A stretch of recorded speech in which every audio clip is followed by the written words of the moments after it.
Buenos días, somos los niños de sexto y les vamos a presentar las noticias. Ahora pasamos con los deportes. El segundo día de la escuela fue muy apasionante. En sexto B hicimos un partido de vóley, como os he dicho, interesantísimo. Los pepinillos contra los enchufados. Ganaron los pepinillos gracias a nuestro compañero Fran, que hizo una serie de saques, 11 saques. Y los enchufados también tuvieron a José con 6 saques impresionantes. Ahora les pasamos con el día de rugby. El día de rugby también nos separamos los pepinillos contra los enchufados. Ganaron los pepinillos esta vez, por supuesto. Íbamos sin mangas. Fue una gran victoria. Ahora pasamos a Pilota Valenciana. El día de hacernos el guante de Pilota Valenciana fue muy también apasionante.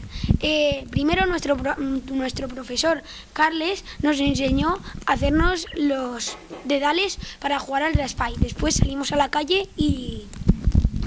Mi equipo era José y Josep.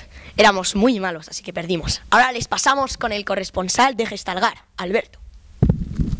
En Gestalgar nos lo pasamos muy bien, era 1 hora de camino, qué aburrido.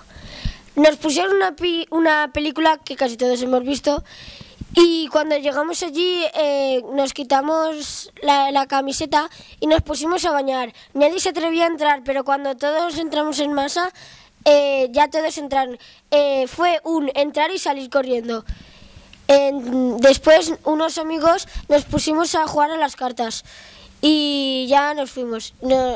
Paso con el correspondiente de la piscina. Muchas gracias, Alberto. Estamos ahora en piscina, la piscina muy grande de la Universidad Politécnica. Hicimos muchos juegos y actividades muy chulos y el día que hacía muchísimo calor. También hicimos unos juegos de surf, pasar por aros bajo el agua, etc. Ahora os paso con el corresponsable de material, Love Swimming. Uno de los talleres más chulos que hemos hecho es hacer una cartera con el cómic que más te gustaba.